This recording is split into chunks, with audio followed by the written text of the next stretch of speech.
গায়ের চামড়াগুলো কেটে কেটে রোদে শুকিয়ে যদি মায়ের পায়ের দুইটা জুতাও বানিয়ে দাও, ছোটবেলা যে দুধ খেয়েছো সেটার এক ঢোক দুধের শোধ আদায় হবে না।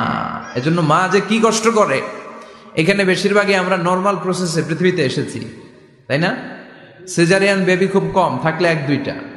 নর্মাল প্রসেসে একটা বাচ্চাকে ডেলিভারি করতে একটা মায়ের যে কত কষ্ট হয় আপনি কল্পনাই করতে পারবেন না। চিকিৎসা বিজ্ঞান বলে একজন সুস্থ মানুষ, ব্যথার একটা ইউনিট আছে, মাত্রা, ব্যথা মাপার একক, ৪৫ ইউনিট পেইন বা ব্যথা একজন মানুষ সহ্য করতে পারে। ব্যথার তীব্রতা বা মাত্রা যদি ৪৫ ইউনিটের বেশি হয়, যদি ছাড়িয়ে যায়, হয় লোকটা বেহুশ হবে, নয় মরে যাবে।